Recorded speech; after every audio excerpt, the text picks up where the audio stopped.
Hey everyone, it's Leonard here. I need you to stay with me for the next few minutes. I know that sounds dramatic. I know you have things to do.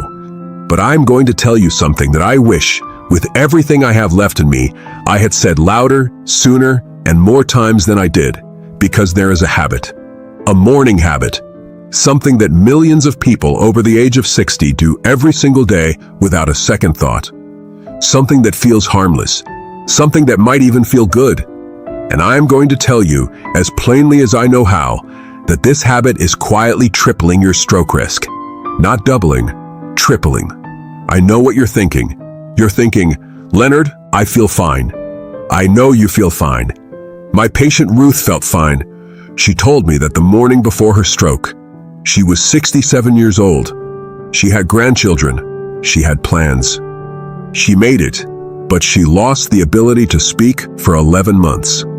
11 months of silence, trapped inside herself, pointing at things she could not name. All because of something she did every morning before she even got out of bed.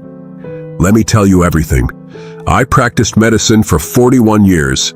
Internal medicine, general practice, and for the last decade of my career, I had a particular focus on cardiovascular health in older adults.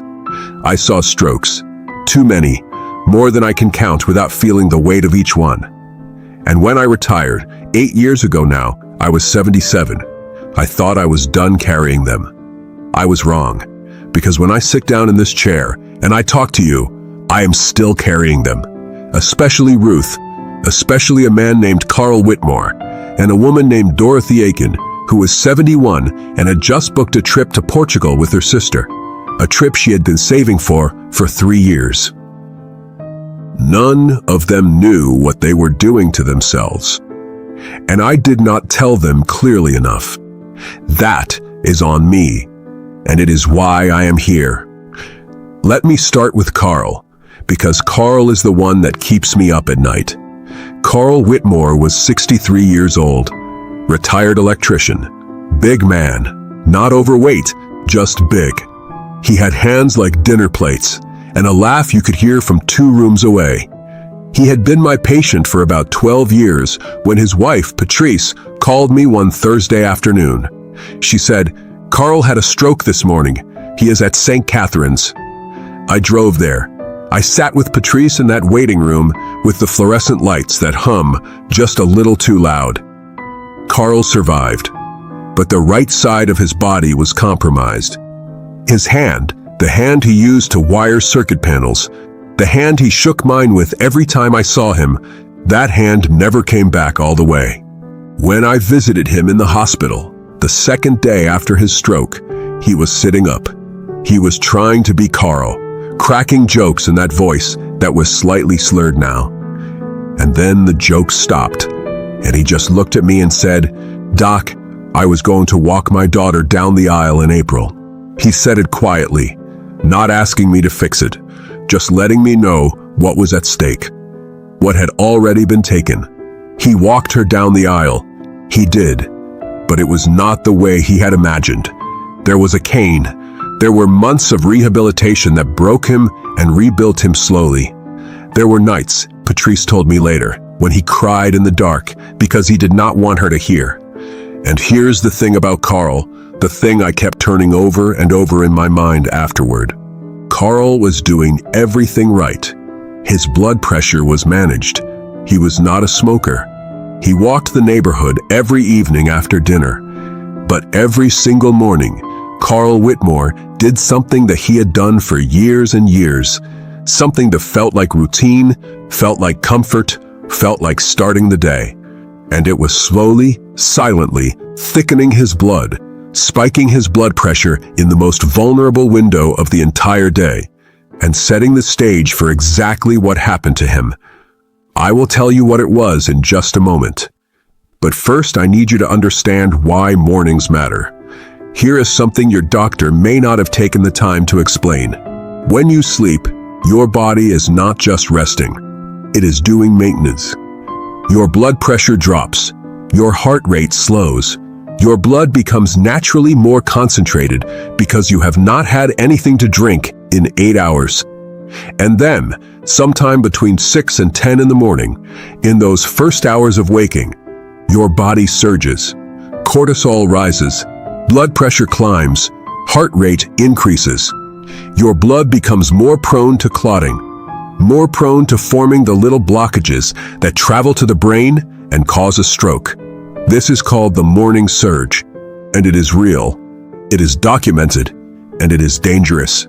In fact, strokes are significantly more likely to occur in the morning hours than at any other time of day. Cardiologists know this, neurologists know this, I have known this for decades.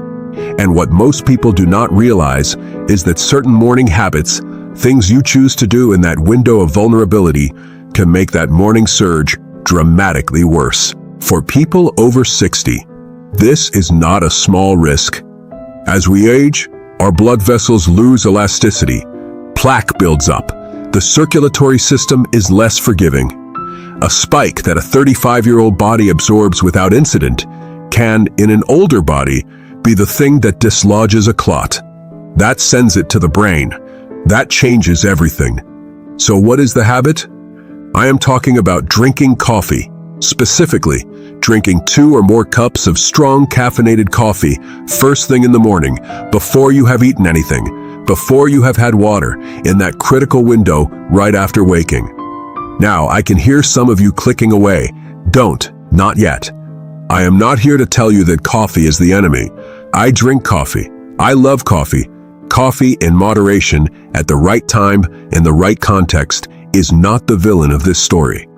But here is what the research has shown, and what I have watched play out in examination rooms and hospital corridors for 4 decades. Caffeine, consumed on an empty stomach immediately after waking, causes a sharp spike in blood pressure. In otherwise healthy younger adults, the body compensates. But in adults over 60, particularly those with any degree of hypertension, arterial stiffness, or underlying cardiovascular risk, that spike compounds the natural morning surge. You are essentially throwing fuel on a fire that is already burning hotter than it should. Studies have shown that people who consume high amounts of caffeine immediately upon waking have measurably higher cardiovascular events in the morning hours.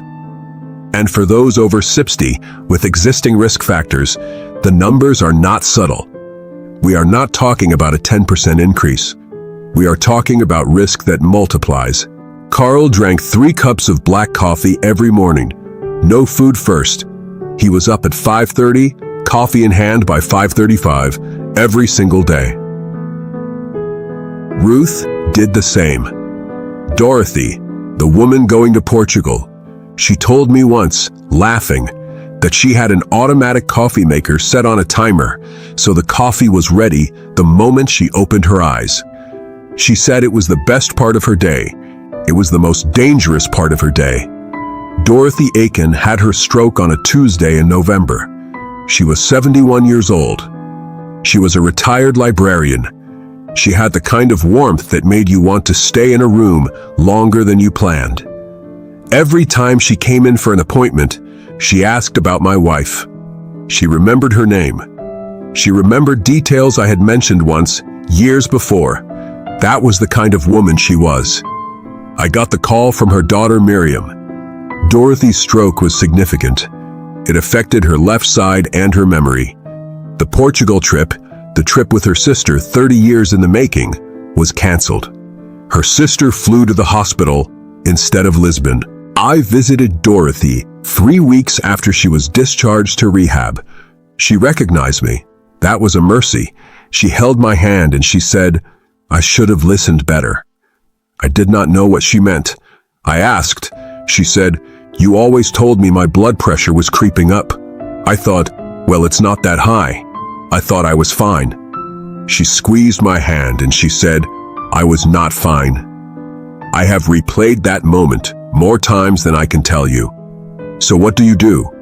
I'm not asking you to give up coffee. I'm asking you to be smarter than I was in letting my patients believe that the way they took their coffee was irrelevant.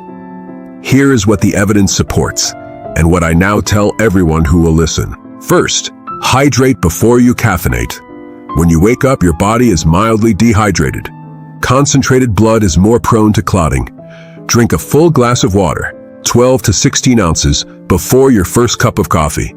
This alone can meaningfully reduce the viscosity of your blood during that vulnerable morning window. Second, eat something first, even something small. A piece of toast, half a banana, a handful of nuts. Caffeine absorbed alongside food hits the system more gradually. The spike is less severe. This matters more than most people realize. Third, wait at least 60 to 90 minutes after waking before your first cup of coffee.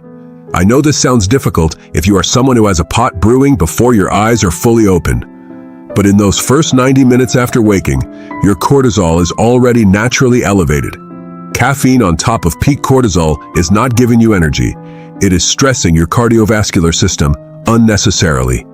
Fourth, and I mean this especially for anyone over 60 who has any history of elevated blood pressure, limit yourself to 1 cup in the morning.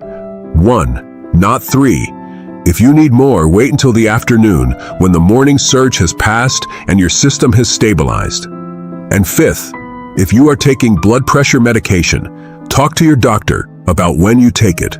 Recent research suggests that for many patients, evening dosing may be more protective than morning dosing, but this is something to discuss with your physician, not something to change on your own. I told my wife about Ruth, Carl, and Dorothy.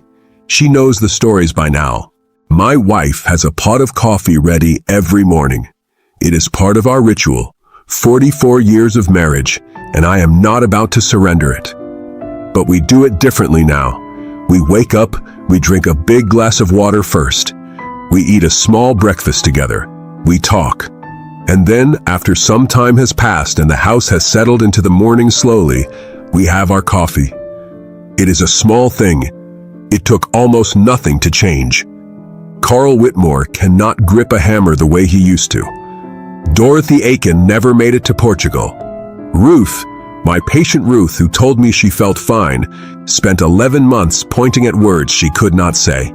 A glass of water, a little food, 60 minutes of patience. That is what I am asking from you. I am 78 years old. I do not know how many mornings I have left. None of us do. That is the thing people your age and my age understand in a way younger people simply cannot yet. The mornings are not promised, which is exactly why the ones you have matter so much.